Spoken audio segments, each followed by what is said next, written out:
8h31 na cidade, um ótimo dia. Hoje, terça-feira, dia 6 de setembro, amanhã feriado. Muito bom dia, Evandro. Terminando hoje a série Grande Cientista Brasileiro, hoje falando de Miguel Nicoleles. Muito bom dia, Evandro. Bom dia, Bruno. Reforçando aqui para o ouvinte, para quem está pegando agora o programa de hoje, nessas últimas 3 terças-feiras a gente vem falando de grandes cientistas brasileiros com uma homenagem, porque amanhã é o 7 de setembro e 200 anos da independência do Brasil. Então, homenagear grandes brasileiros que deram contribuições significativas para a ciência, não só no Brasil, mas no mundo. Evandro, terça-feira, né, Ciências e Ambiente, nós estamos ao vivo também pela live, uma oportunidade das pessoas conhecerem um pouco mais das pessoas que muito contribuíram e ainda contribuem no avanço, né, da ciência, do ambiente, e tem avançado para que nós possamos viver cada vez melhor. Qual é o principal bandeira que Miguel defendeu e defende? A bandeira que ele defende eu vou falar daqui a pouco. Vamos deixar para o final. Então, beleza. Mas falando do nosso amigo aqui, o nome completo dele é Miguel Ângelo Laporta Nicoleles. Ele é paulistano, ele nasceu em São Paulo, em 7 de março de 61. Ele é descendente de gregos, de italianos, né? Em São Paulo também recebeu muito imigrante, igual aqui no Espírito Santo, né? Descendente de imigrantes. Ele é médico de formação. Ele se formou médico pela Universidade de São Paulo, a USP, em 84. Ele fez um doutorado em ciências também na USP, em 89. A gente nasceu em 89. Então esse homem tem de doutorado que eu tenho de idade, né? Só vocês terem uma ideia dos anos de experiência que ele tem, de profissão. Ele fez também pós-doutorado em Fisiologia e Biofísica na Universidade de Hahnemann, na Alemanha. E de lá da Alemanha, ele teve propostas para trabalhar fora. Aí ele acabou indo para os Estados Unidos, na Duke University. Lá nos Estados Unidos ele passou, na verdade, em outras cidades e tal, mas depois ele foi trabalhar na Duke e continua lá até hoje como professor titular, coordenador de um laboratório e vem desenvolvendo pesquisas na área da neurociência. Ou seja, o Miguel Nicoleles é um neurocientista. Mas é uma coisa que a gente fala assim, muito avançada, né? Muito melindrosa, né? Nossa, neurociência é uma coisa muito, né? A gente acha que é muito distante da gente, mas ele começou a se interessar por essa área. Umas entrevistas dele, ele fala que ele sempre foi muito interdisciplinar. Porque ele é médico de formação, mas na área dele também teve que aprender muito sobre robótica, sobre física quântica, sobre eletricidade, eletromagnetismo, porque o cérebro gera, né, um campo eletromagnético e tal, né? Então quem vai para essa área, matemática, né, quem vai para essa área tem que gostar de muitas áreas, não pode ficar só na zona de conforto, né? E quando ele chegou lá, ele começou a trabalhar muito com rede neural. Até hoje ele fala muito disso, porque ele é um neurocientista que defende que o neurônio em si, já passou do século de estudar um neurônio sozinho, né? Mas que os neurônios no cérebro, em todo o sistema nervoso, eles formam redes, né? Os neurônios, eles trabalham em conjunto. E isso é uma grande tese que ele defende há muito tempo. Inclusive, ele avança mais nesse raciocínio. Olha como é que é coisa muito louca que ele estuda, né? Que vários indivíduos, talvez, formam a rede neural juntos. Ele gosta muito de futebol. Miguel Nicoleles, ele gosta de futebol. Então ele fala, quando um time da liga, né, às vezes é porque os jogadores estão ali sintonizados mesmo, né, o pensamento deles está sintonizado. Então ele estuda muito isso. E como eu disse, ele estuda muito a neurociência casada com robótica. E ele desenvolveu um troço lá, um trambolho lá, chamado interface cérebro-máquina. Atenção, é uma coisa muito avançada, mas é você conseguir mover um braço mecânico, mover uma máquina com a força do pensamento. Isso é muito, né, tem muitas empresas que estão até usando esses estudos, não é o único que estuda isso, não é bem da verdade, mas ele é um que está avançando muito. E ele, pelo menos ele falando, ele parece uma postura muito ética. Ele disse que ainda não, dos animais que ele utiliza nos experimentos, nenhum veio a óbito e tal, né? Ele disse que o Elon Musk usou aí uns macacos esses dias para uma coisa parecida, mas o Elon Musk usou para ganhar dinheiro, e alguns desses macacos morreram, né? Porque ele aplicou uma carga muito alta, sei lá, né? E lá não, lá parece que eles conseguem aplicar uma dosagem. Bom, o cara é médico, né? Então, se ele é médico, ele também sabe os limites do tecido, né? Quando ele faz esses experimentos, ele costuma usar uma touca, né? Porque tem alguns pesquisadores que gostam de colocar alguma coisa injetada no cérebro mesmo. Aí ele não gosta de fazer nada que possa causar lesões no cérebro e tal, então ele faz o menos invasivo possível. Eu acho interessante que ele tenha esse cuidado, né? Na verdade, quando você faz ciência, você tem que ter uma série de cuidados, você tem um limite ético, né? E eu fico muito contente quando eu vejo ele fazer essas ponderações, né? Olha, a gente usou menos isso aqui para não causar aquele dano. Então eu acho muito interessante essa visão dele, né? Não é, a gente às vezes tem aquela visão do cientista maluco que quer explodir tudo, né? Mas eu tinha um professor na faculdade que falava o seguinte: olha, a energia nuclear usaram para a bomba atômica, mas também a gente usa para outras coisas, né? A gente usa na saúde, né? A gente usa micro-ondas. Se pensar que é um micro-ondas, é uma coisa que você botar a cabeça, não é aconselhável, mas é uma coisa muito útil. Então, uma coisa que a ciência descobre pode ser usada para o bem ou para o mal, né? Perfeito. E eu acho muito interessante as pesquisas dele, e ele fala com brilho nos olhos. Gente, cientista é igual uma criança, né? O cientista, quando descobre as coisas, ele fica maravilhado e tal. E ele fala que esses avanços que ele está tendo podem ser usados para tratar pessoas que têm paralisia, pessoas com paraplégicas, tetraplégicas, Alzheimer, Parkinson. Então, várias doenças neurológicas poderiam ser tratadas com esses estudos que ele está desenvolvendo, com as tecnologias que estão surgindo dos estudos dele, e que é bem bacana. Tem um episódio, eu até falei lá no meu Instagram, ele já se apresentou numa Copa do Mundo. Acho que nem todo mundo se lembra. Na Copa de 2014, no Brasil, ele falou assim: eu vou fazer um paraplégico dar o pontapé inicial da Copa. Aí a FIFA tinha dado acho que 20 minutos para ele, que reduziu para 5, acho, que reduziu para 1, aí reduziu para 29 segundos. No dia anterior, a FIFA falou para ele: ó, 21 segundos, a gente se vira.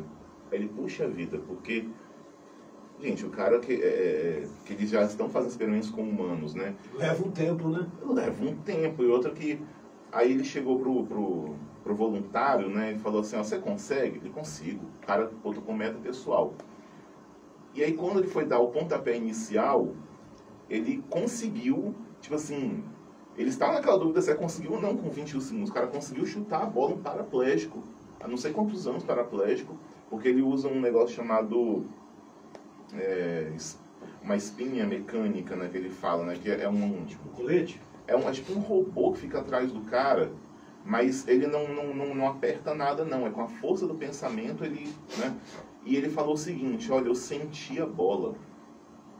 Porque a pessoa que tem paraplegia, ela perde até a sensação, né? Não, eu senti a pressão da bola.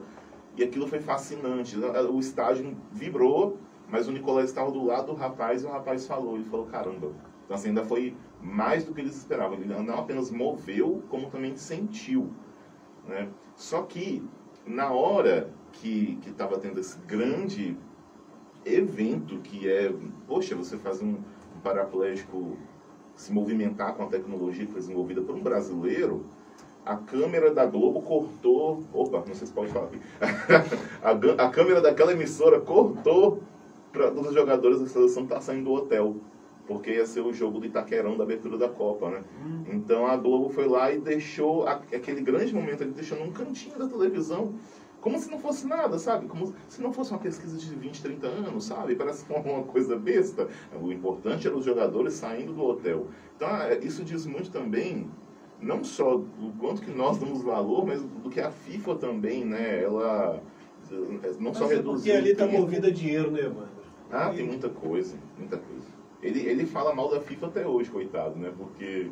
Amante do futebol, uma decepção dessa, né? Mas ele fala o seguinte: uma vez ele foi na palestra na China, E na China, ele recebeu uma homenagem por causa desse chute na Copa. Então, na China reconheceram, deram uma placa comemorativa, e aqui no Brasil muita gente nem se lembra. E é um brasileiro que fez questão de apresentar a grande descoberta dele no Brasil. Isso que ele está nos Estados Unidos, porque, gente, desculpa, né, muitos pesquisadores saem do Brasil porque às vezes não tem condição. Então ele foi forçado a sair do Brasil para desenvolver a pesquisa dele lá, onde tem muito mais recurso e tal. Mas ele faz questão de voltar aqui. Ele, inclusive, estava aqui recentemente, na pandemia, ele passou aqui. Para você ter uma ideia, em São Paulo, ele fundou a Associação Alberto Santos Dumont para Apoio à Pesquisa, a ASDAP. E também o Instituto Santos Dumont, ISD, que ele traz o uso da ciência como um agente de transformação social e econômica. Então, ele busca crianças da periferia para poder ensinar ciência, praticar ciência. Ele também coordena o projeto Andar de Novo, desenvolvido nessa instituição em São Paulo, que está desenvolvendo essas tecnologias para pessoas que não conseguem andar. E também lá em Natal, no Rio Grande do Norte, ele criou o Instituto Internacional de Neurociências de Natal, onde ali ele trabalha com crianças para desenvolvê-las para a ciência, para gostarem não só de neurociência, mas da ciência em geral, e tem tido resultados muito bons, inclusive de rendimento escolar dessas crianças. Mas eu vou falar um defeito do Nicoleles. Gente, não... É um palmeirense roxo, rapaz. É um palmeirense enjoado. No site dele tem o escudo do Palmeiras lá no canto. Toda vez que ele vai na entrevista, ele tem que falar daquele chute do Davidson na final da Libertadores. É só a única coisa que ele fala que me deixa meio triste. Mas é brincadeira, tá, gente? Porque, pra mostrar assim, que ele é aquele paulistano, fanático pelo Palmeiras, anda de verde, vai nos podcasts, tá lá com o boné do Palmeiras. Mas é um grande cientista, é um cara tem hábitos muito simples, gosta do Brasil, exalta o Brasil lá fora. E também, a gente vem falando assim, essa série poderia ser de brasileiros que poderiam ter ganhado o Nobel e não ganharam. Poderíamos mudar o nome da série, né? Os outros já faleceram, né? Já não estão mais entre nós, então o Nobel não é dado para pessoas mortas. O Nobel é só para pessoas vivas. O Nicoleles está vivo. Quem sabe, né? Isso é possibilidade, né? Desde 2014 eu ouço especulações na universidade se esse cara, que ele já publicou na capa da Science. A Science é uma das revistas científicas mais prestigiadas do mundo. Então o cara ele tem uma relevância muito grande lá fora. Vamos ver, né? Quem sabe pinta um Nobel pra gente, ou se não vai ser um colega que vai ganhar e ele vai ficar sem. Esse filme a gente já viu com Chagas, com César Lattes. O do Helder Câmara quase ganhou o Nobel da Paz, também não ganhou, né? Então vamos ver se agora vai, né? E poderíamos falar de outros, como Muniz da Silveira, Vital Brasil, Ana Primavera, mas aí, como a gente só tinha 3 programas, a gente teve a ingrata tarefa de escolher 3. Então, tá aí. O nosso de hoje é o Miguel Nicoleles, que é um grande brasileiro, um grande cientista, pena que é palmeirense. Evandro, chegando ao final de mais um programa, Ciência e Ambiente, amanhã, né, feriado, e que todos possam curtir essa data, lembrar do país, né, e da independência, né? Exatamente. Inclusive, a dica, vocês podem conhecer mais sobre esse nosso homenageado de hoje no site oficial dele, que é o nicoleslab.net. A gente pode até deixar no Instagram depois. Tá em inglês, mas é só você clicar com o botão direito que a gente vai traduzir. É super, super interessante o site dele. E também eu recomendo 2 entrevistas que ele deu para podcasts, no podcast Flow e no podcast Inteligência Limitada. São entrevistas longas, até vai lavando louça, vai limpando a casa, amanhã é feriado, né? Eu recomendo as 2. Eles falam muito bem do trabalho dele. Numa delas ele está com o boné do Palmeiras, mas enfim, né? Mas ele fala da pesquisa toda dele, dá orgulho ouvir ele falando, o quanto que o olho brilha quando ele fala das pesquisas dele, o quanto que ele fala bem do Brasil lá fora. Evandro, te agradeço. Ciências e Ambiente, você já sabe, terça-feira, 8h30 da manhã, aqui na Rádio Cidade.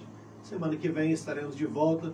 Um forte abraço, Evandro. Muito obrigado por contribuir, trazendo essas informações de cientistas que precisam ser realmente lembrados, que muito tem contribuído, né? Exatamente. Obrigado, Bruno, pela oportunidade. E semana que vem Nós vamos falar sobre a minha profissão, porque dia 3 foi dia do biólogo. Ah, é, Evandro, parabéns. Obrigado, fim de semana, né? parabéns. Agora lembrou.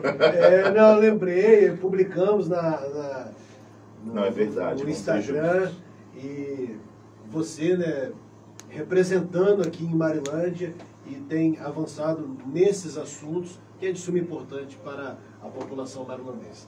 Você está de parabéns, ter aceitado essa pauta não é fácil, é uma bandeira que muitos não querem levantar, porque, né, a gente sabe das polêmicas que tem de leis e outras influências, mas tem feito seu papel como servidor público, tem trago informações de qualidade aqui na Rádio Cidade. Evandro, muito obrigado, parabéns. Obrigado, e aí a gente deixa para perguntas para terça-feira. Pergunte ao biólogo.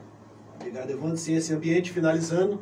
Está gravado nosso conteúdo na Instagram, Facebook, site e também no canal no YouTube. Daqui a pouquinho tem Delano Sanz e informações sobre tecnologia, sobre fotografia e muito mais. Está na cidade, está sempre bom demais.